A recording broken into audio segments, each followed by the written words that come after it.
ಸ್ನೇಹಿತರೆ, ಮೀಡಿಯಾ ಮಾಸ್ಟರ್ಸ್ಗೆ ಸ್ವಾಗತ ಸುಸ್ವಾಗತ.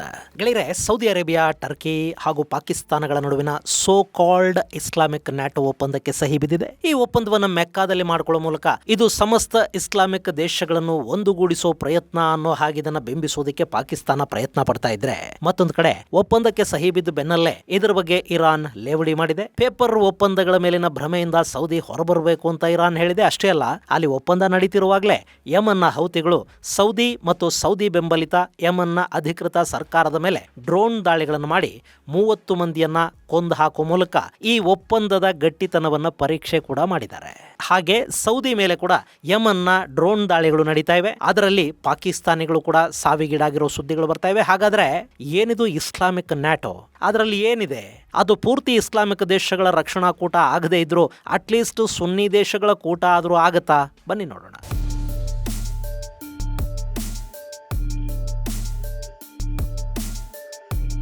ಗೆಳೆಯರೆ, ಶುಕ್ರವಾರ ಮೆಕ್ಕಾದಲ್ಲಿ ಟರ್ಕಿ, ಪಾಕಿಸ್ತಾನ ಹಾಗೂ ಸೌದಿಗಳು ರಕ್ಷಣಾ ಒಪ್ಪಂದವೊಂದಕ್ಕೆ ಸಹಿ ಹಾಕಿವೆ. ಇದು ಈ ಹಿಂದೆ ಅಂದ್ರೆ ಕಳೆದ ವರ್ಷ ಪಾಕಿಸ್ತಾನ ಸೌದಿ ಅರೇಬಿಯಾ ಜೊತೆ ಮಾಡಿಕೊಂಡ ಸ್ಟ್ರಾಟಜಿಕ್ ಮ್ಯೂಚುವಲ್ ಡಿಫೆನ್ಸ್ ಅಗ್ರಿಮೆಂಟ್ ಏನಿತ್ತು ಅದರ ವಿಸ್ತರಣೆಯಂತಿದ್ದು ಈ ಒಪ್ಪಂದಕ್ಕೆ ಈಗ ಟರ್ಕಿ ಕೂಡ ಸೇರ್ಪಡೆ ಆಗಿದೆ.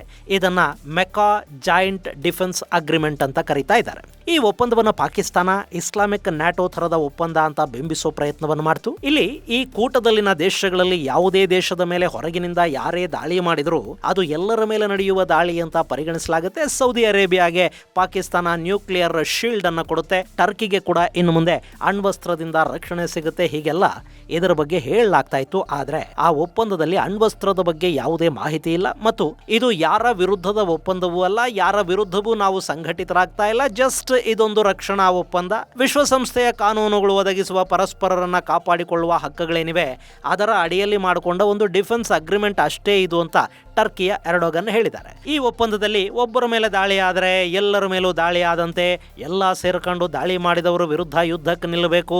ನ್ಯಾಟೋದಲ್ಲಿ ಆರ್ಟಿಕಲ್ 5 ಹೇಳುತ್ತಲ್ಲ, ಆ ಥರದ್ದೇನು ಇದರಲ್ಲಿಲ್ಲ ಅಂತ ಮೂಲಗಳು ಹೇಳ್ತಾ ಇವೆ. ಹಾಗೆ ಈ ಒಪ್ಪಂದಕ್ಕೆ ಸಹಿ ಬೀಳ್ತಾ ಇರುವಾಗಲೇ ಈ ಮೂರು ದೇಶಗಳು ಪರಸ್ಪರರನ್ನ ಹೇಗೆ ಕಾಪಾಡ್ಕೋತಾರೆ ಮತ್ತು ಈ ಒಪ್ಪಂದ ಎಷ್ಟು ಕಾರ್ಯಸಾಧು, ಎಷ್ಟರ ಮಟ್ಟಿಗೆ ಅದು ಜಾರಿ ಆಗುತ್ತೆ ಅನ್ನೋ ಬಗ್ಗೆ ಯಮನ್ನ ಹೌತಿಗಳೊಂದು ಪ್ರಾಯೋಗಿಕ ಪರೀಕ್ಷೆಯನ್ನು ಕೂಡ ಮಾಡಿದ್ದಾರೆ.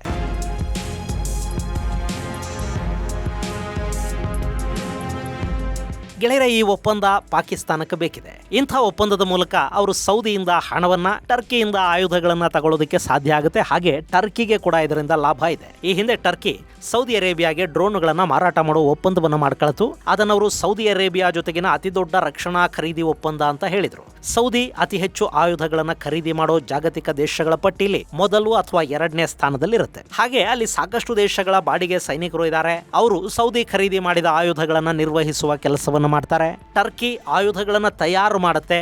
ಅವರಲ್ಲಿ ಶಕ್ತಿಶಾಲಿ ಡ್ರೋನ್ಗಳಿವೆ. ಅವುಗಳನ್ನ ಖರೀದಿ ಮಾಡೋದಕ್ಕೆ ಅವರಿಗೆ ಗಿರಾಕಿಗಳು ಬೇಕು. ಈಗ ಈ ಒಪ್ಪಂದ ಟರ್ಕಿಯ ಆಯುಧಗಳನ್ನು ಸೌದಿಗೆ ಮಾರಾಟ ಮಾಡೋದಕ್ಕೊಂದು ವೇದಿಕೆಯನ್ನು ಕಲ್ಪಿಸಿಕೊಡುತ್ತೆ. ಹಾಗೆ ಜಂಟಿ ತಯಾರಿಗೆ ಕೂಡ ಇದು ಅವಕಾಶಗಳನ್ನು ಕೊಡುತ್ತೆ. ಇನ್ನು ಟರ್ಕಿ ಇಲ್ಲಿ ಯುರೋಪಿನ ಅತಿ ದೊಡ್ಡ ಇಂಧನ ಸರಬರಾಜುದಾರ ಆಗೋದಕ್ಕೆ ಪ್ರಯತ್ನವನ್ನು ಪಡ್ತಾ ಇದೆ. ರಷ್ಯಾದಿಂದ ಹಾಗೆ ಹಳೆ ಸೋವಿಯತ್ ದೇಶಗಳಿಂದ ಪೈಪ್ಲೈನ್ ಮೂಲಕ ಗ್ಯಾಸ್ ಅನ್ನ ಆಮದು ಮಾಡಿಕೊಳ್ಳೋ ಟರ್ಕಿ ಅದನ್ನ ಯುರೋಪ್ಗೆ ಸಾಗಾಟ ಮಾಡುತ್ತೆ.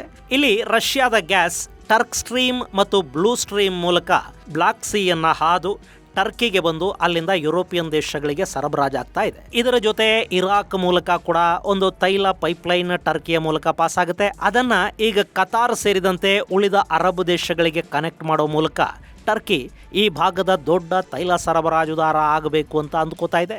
ಅದರ ಜೊತೆಗೆ ತಾನು ಕೂಡ ಮೆಡಿಟರೇನಿಯನ್ ಹಾಗೂ ಏಜಿಯನ್ ಸಮುದ್ರದಲ್ಲಿ ತೈಲ ನಿಕ್ಷೇಪಗಳನ್ನು ಹುಡುಕ್ತಾ ಇದೆ. ಅದಕ್ಕಾಗಿ ಅಲ್ಲಿ ಡ್ರಿಲ್ಲಿಂಗ್ ಕೂಡ ಆಗ್ತಾ ಇದೆ. ಏಜಿಯನ್ ಸಮುದ್ರದಲ್ಲಿನ ಈ ತೈಲ ಗ್ಯಾಸ್ ಡ್ರಿಲ್ಲಿಂಗ್ ವಿಷಯದಲ್ಲೇ ಟರ್ಕಿ ಹಾಗೂ ಗ್ರೀಸ್ ನಡುವೆ ವಿವಾದಗಳಿರೋದು. ಹೀಗೆ ಟರ್ಕಿ ಈ ಭಾಗದಲ್ಲಿ ಇಂಧನ ಕ್ಷೇತ್ರದ ಮೇಲೆ ಹಿಡಿತವನ್ನ ಸಾಧಿಸುವ ಪ್ರಯತ್ನ ಮಾಡ್ತಾ ಇರುವಾಗಲೇ ಇಸ್ರೇಲ್, ಸೈಪ್ರಸ್ ಹಾಗೂ ಗ್ರೀಸ್ಗಳು ಕೂಡ ಇಲ್ಲಿ ಸುಮಾರು 1900 ಕಿಲೋಮೀಟರ್ ದೂರದ ಸಬ್ಸಿ ನ್ಯಾಚುರಲ್ ಗ್ಯಾಸ್ ಪೈಪ್ಲೈನ್ ಯೋಜನೆಯನ್ನ ಹಮ್ಮಿಕೊಳ್ತಾ ಇವೆ. ಇದು ಸಾಧ್ಯ ಆದ್ರೆ ಯುರೋಪ್ಗೆ ಸುಮಾರು ಸುಮಾರು 10 ಬಿಲಿಯನ್ ಕ್ಯೂಬಿಕ್ ಮೀಟರ್ನಷ್ಟು ಗ್ಯಾಸ್ ಅನ್ನ ಪ್ರತಿ ವರ್ಷ ಸರಬರಾಜು ಮಾಡೋದಕ್ಕೆ ಸಾಧ್ಯ ಆಗುತ್ತೆ. ಸೊ ಇಲ್ಲಿ ಟರ್ಕಿ, ಇಸ್ರೇಲ್, ಸೈಪ್ರಸ್, ಗ್ರೀಸ್ ಮುಂತಾದ ದೇಶಗಳ ನಡುವೆ ಇರೋದು ಕೂಡ ತೈಲ ಮತ್ತು ಗ್ಯಾಸ್ ಯುದ್ಧನೇ. ಈಗ ಸೌದಿ ಜೊತೆಗಿನ ಸಂಬಂಧಗಳು ಗಟ್ಟಿಯಾಗಿ ಅರಬ್ ನೆಲದ ಇನ್ನಿತರ ದೇಶಗಳು ಕೂಡ ಈ ಕೂಟವನ್ನ ಸೇರ್ಕೊಂಡ್ರೆ ಅದರ ಲಾಭ ಇಂಧನದ ಮೂಲಕ ಟರ್ಕಿಗೆ ಆಗತ್ತೆ. ಅದರ ಜೊತೆ ಟರ್ಕಿ ತನ್ನ ನೌಕಾಪಡೆಯ ವ್ಯಾಪ್ತಿಯನ್ನ ಹೆಚ್ಚು ಮಾಡ್ಕೋಬೇಕು ಅಂತ ಕೂಡ ಅಂದ್ಕೋತಾ ಇದೆ. ಈ ಕೆಂಪು ಸಮುದ್ರದ ಹಾದಿಯನ್ನ ಕಾಪಾಡೋದಕ್ಕೆ 14 ದೇಶಗಳ ನೌಕಾಪಡೆಯಲ್ಲಿ ಕೆಲಸ ಮಾಡೋ ತರದ ಸೂತ್ರವೊಂದನ್ನ ಸೌದಿ ಅರೇಬಿಯಾ ರೂಪಿಸ್ತಾ ಇತ್ತು. ಅದರಲ್ಲಿ ಟರ್ಕಿ ಕೂಡ ಒಂದಿರುತ್ತೆ. ಅಲ್ಲಿಗೆ ಕೆಂಪು ಸಮುದ್ರದಲ್ಲಿ ಟರ್ಕಿಯ ಪ್ರೆಸೆನ್ಸ್ ಸಾಧ್ಯ ಆಗುತ್ತೆ. ಇದು ಟರ್ಕಿಗಾಗೋ ಲಾಭ.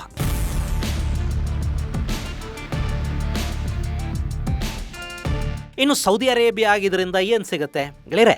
ಸೌದಿ ಅರೇಬಿಯಾಗೆ ಏನು ಸಿಗುತ್ತೆ ಅನ್ನೋದನ್ನ ಈಗಾಗಲೇ ಹೌತಿಗಳು ಹಾಗೂ ಇರಾನ್ ತೋರಿಸೋದಕ್ಕೆ ಶುರು ಮಾಡಿ ಆಗಿದೆ. ಇಲ್ಲಿ ಇಂಥದ್ದೊಂದು ಒಪ್ಪಂದಕ್ಕೆ ಸಹಿ ಬಿದ್ದು ಬೆನ್ನಲ್ಲೇ ಇರಾನ್ ಇದಕ್ಕೆ ಪ್ರತಿಕ್ರಿಯೆಯನ್ನು ಕೂಡ ಕೊಟ್ಟಿದೆ. ಇರಾನ್ ಸಂಸತ್ತಿನ ರಾಷ್ಟ್ರೀಯ ಭದ್ರತಾ ಸಮಿತಿಯ ಸದಸ್ಯ ಎಬ್ರಾಹಿಂ ರೆಜಾಯಿ ಟರ್ಕಿ ಮತ್ತು ಪಾಕಿಸ್ತಾನಗಳ ಜೊತೆಗಿನ ಕಾಗದದ ಒಪ್ಪಂದ ಸೌದಿಗೆ ಭದ್ರತೆಯನ್ನು ತಂದುಕೊಡೋದಿಲ್ಲ ಅನ್ನೋ ಎಚ್ಚರಿಕೆ ಕೊಟ್ಟಿದ್ದಾರೆ. ಅಮೆರಿಕ ಮೇಲಿನ ದಶಕಗಳ ಅವಲಂಬನೆ, ಅಮೆರಿಕಾಗೆ ಸೌದಿ ಮಾಡಿದ ಸಾಕಷ್ಟು ಸೇವೆಗಳು ಕೂಡ ಸೌದಿಯನ್ನ ಇರಾನಿನ ದಾಳಿಗಳಿಂದ ಕಾಪಾಡೋದಕ್ಕೆ ಸಾಧ್ಯ ಆಗಲಿಲ್ಲ. ಹೀಗಿರುವಾಗ ಈ ಟರ್ಕಿ ಪಾಕಿಸ್ತಾನಗಳ ಜೊತೆಗಿನ ಒಪ್ಪಂದದಿಂದ ಅಲ್ಲಿ ಏನಾದೀತು ಅನ್ನೋ ಹಾಗೆ ಎಬ್ರಾಹಿಂ ರೆಜಾಯಿ ಹೇಳಿದ್ದಾರೆ. ಹಾಗೆ ಇರಾನ್ನ ವಿದೇಶಾಂಗ ಸಚಿವ ಅಬ್ಬಾಸ್ ಅರಾಕ್ಚಿ ಕೂಡ ಜಗತ್ತಿನ ಅತ್ಯಂತ ಬಲಿಷ್ಠ ಸೇನೆಯನ್ನು ಕೂಡ ಎದುರಿಸುವ ಶಕ್ತಿಯನ್ನ ಇರಾನ್ ಹೊಂದಿದೆ ಅಂತ ಹೇಳೋ ಮೂಲಕ ಅಮೆರಿಕದ ವಿರುದ್ಧ ಇರಾನ್ ಯುದ್ಧದಲ್ಲಿ ಮೇಲುಗೈ ಸಾಧಿಸಿದೆ ಅಂತ ಹೇಳಿಕೊಳ್ತಾ ಸೌದಿಗೆ ಪಾಕಿಸ್ತಾನ ಮತ್ತು ಟರ್ಕಿ ಜೊತೆಗಿನ ಒಪ್ಪಂದಗಳಿಂದ ಯಾವ ಲಾಭನೂ ಆಗೋದಿಲ್ಲ ಅಂತ ಹೇಳಿದ್ದಾರೆ. ಗೆಳೆಯರೆ, ಇಲ್ಲಿ ಇರಾನ್ ತಾನು ಇಸ್ಲಾಮಿಕ್ ದೇಶಗಳಿಗೆ ಸಮಗ್ರ ಸೆಕ್ಯೂರಿಟಿ ಪ್ರೊವೈಡರ್ ಆಗಬೇಕು ಅಂತ ಬಯಸುತ್ತೆ.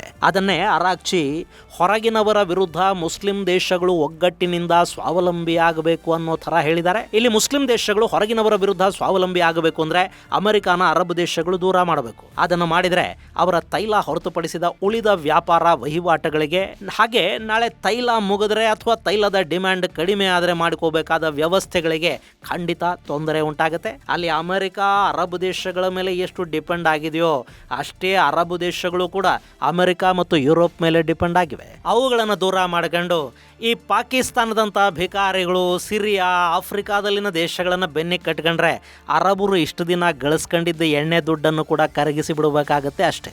ಹಾಗೆ ಅಲ್ಲಿ ಅಮೆರಿಕಾನ ದೂರ ಇಡಿ, ನಾವು ನಿಮಗೆ ರಕ್ಷಣೆ ಕೊಡ್ತೀವಿ ಅಂತ ಇರಾನ್ ಹೇಳುತ್ತೆ. ಇರಾನ್ ತನ್ನ ಡ್ರೋನ್ಗಳನ್ನ, ಇನ್ನಿತರ ಆಯುಧಗಳನ್ನ, ಸ್ವಲ್ಪ ಸೇನೆಯನ್ನ ಕೂಡ ಅರಬ್ ದೇಶಗಳಿಗೆ ಕೊಡಬಹುದು. ಆದ್ರೆ ಹಾಗೆ ಮಾಡಿದ್ರೆ ಸುನ್ನಿಗಳು ಶಿಯಾಗಳ ರಕ್ಷಣಾ ಛತ್ರಿಯ ಅಡಿ ಸೇರಿದ ಹಾಗಾಗತ್ತೆ. ಹಾಗೆ ಇರಾನ್ನ IRGCನ ಒಳಗೆ ಬಿಟ್ಕೊಂಡ್ರೆ ಸೌದಿಯ ದೊರೆಗಳ ಆಡಳಿತದ ಬುಡಕ್ಕೆ ಅವರು ಗುನ್ನ ಹೊಡಿತಾರೆ. ಸೊ ಯಾವುದೇ ಕಾರಣಕ್ಕೂ Saudi, Qatar, Kuwait, Bahrain, UAE ಮುಂತಾದ ದೇಶಗಳು ಇರಾನ್ನ ಶಿಯಾ ಇಸ್ಲಾಮಿಕ್ ರೆಜಿಮ್ ಅನ್ನು ನಂಬೋದಿಲ್ಲ. ಹಾಗಂತ ಅವರಿಗೆ ಸ್ವತಂತ್ರವಾಗಿ ಅಥವಾ ಪಾಕಿಸ್ತಾನ, ಟರ್ಕಿ ಸಹಾಯ ಪಡ್ಕೊಂಡು ತಮ್ಮನ್ನು ತಾವು ಕಾಪಾಡ್ಕೊಳ್ಳೋದಿಕ್ಕಾಗತ್ತಾ? ಈ ವಿಷಯದಲ್ಲಿ ಪೇಪರ್ ಒಪ್ಪಂದಗಳು ನಿಮ್ಮನ್ನ ಕಾಪಾಡೋದಿಲ್ಲ ಅಂತ ಇರಾನ್ ಕೊಟ್ಟಿರೋ ಎಚ್ಚರಿಕೆ ತುಂಬಾನೇ ಕರೆಕ್ಟ್ ಆಗಿದೆ.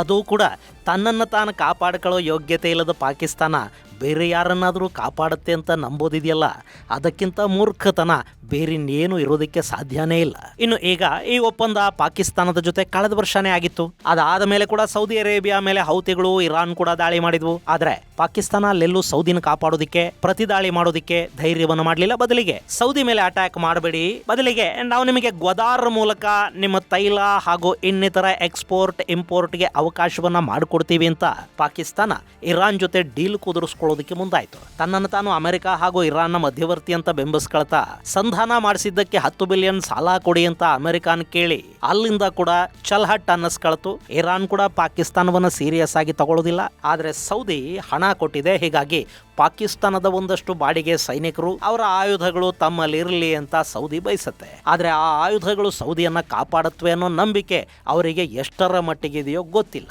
ಇದನ್ನೇ ಸೌದಿ ಅರೇಬಿಯಾಗೆ ಪೇಪರ್ ಒಪ್ಪಂದಗಳು ನಿಮ್ಮನ್ನ ಕಾಪಾಡೋದಿಲ್ಲ ಅಂತ ಇರಾನ್ ಹೇಳ್ತಾ ಇರೋದು. ಇಲ್ಲಿ ಇರಾನ್ ಹಾಗೆ ಹೇಳಿದ ಬೆನ್ನಲ್ಲೇ ಅವರ ಮಾತುಗಳನ್ನ ಯಮನ್ನ ಹೌತಿಗಳು ಪ್ರಾಕ್ಟಿಕಲ್ ಆಗಿ ಸಾಬೀತು ಮಾಡಿದ್ದಾರೆ. ಅಲ್ಲಿ ಪ್ಯಾಕ್ಟ್ಗೆ ಸಹಿ ಬೀಳ್ತಿದ್ದ ಹೊತ್ತಲ್ಲೇ ಯಮನ್ನಲ್ಲಿನ ಸೌದಿ ಬೆಂಬಲಿತ ಪ್ರೆಸಿಡೆನ್ಷಿಯಲ್ ಲೀಡರ್ಶಿಪ್ ಕೌನ್ಸಿಲ್ನ ಪ್ರಧಾನ ಸೇನಾ ಕಚೇರಿ ಮೇಲೆ ಡ್ರೋನ್ ದಾಳಿಯನ್ನ ಮಾಡಿದೆ. ಅದರಲ್ಲಿ 38 ಸೈನಿಕರು ಸಾವಿಗೀಡಾಗಿದ್ದು 29 ಮಂದಿ ಗಾಯಗೊಂಡಿದ್ದಾರೆ ಅಂತ ಹೇಳಲಾಗ್ತಾ ಇದೆ. ಹಾಗೆ ಸೌದಿ ಅರೇಬಿಯಾದ ದಕ್ಷಿಣ ಭಾಗದಲ್ಲಿನ ನಜ್ರಾನ್ ಪ್ರಾವಿನ್ಸ್ ಮೇಲೆ ಕೂಡ ಹೌತಿಗಳು ಡ್ರೋನ್ ದಾಳಿಯನ್ನು ಮಾಡಿದ್ದಾರೆ. ಅದರಲ್ಲಿ 11 ಮಂದಿ ಸಾವಿಗೀಡಾಗಿದ್ದು ಆ ಪೈಕಿ 7 ಮಂದಿ ಸೌದಿ ಪ್ರಜೆಗಳು, ಇನ್ನಿಬ್ಬರು ಈಜಿಪ್ಟ್, ಒಬ್ಬ ಯಮನ್ ಮತ್ತೊಬ್ಬ ಪಾಕಿಸ್ತಾನಿ ಪ್ರಜೆ ಇದ್ದಾರೆ ಅಂತ ಸೌದಿ ಅರೇಬಿಯಾ ಹೇಳ್ಕೊಂಡಿದೆ.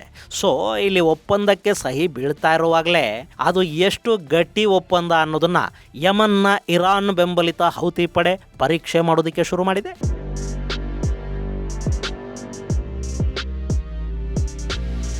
ಇನ್ನು ಈ ಒಪ್ಪಂದ ಪಾಕಿಸ್ತಾನ ಹಾಗೂ ಟರ್ಕಿಗಳು ಬಯಸ್ತಾ ಇರೋ ಹಾಗೆ ಇಸ್ಲಾಮಿಕ್ ದೇಶಗಳನ್ನ ಒಂದುಗೂಡಿಸುವ ಒಪ್ಪಂದ ಆಗತ್ತಾ? ಈ ಬಗ್ಗೆ ಮಾತುಕತೆಗಳು ನಡೀತಾ ಇದ್ದಾಗ ಅದರಲ್ಲಿ ಈಜಿಪ್ಟ್ ಕೂಡ ಭಾಗಿಯಾಗಿತ್ತು.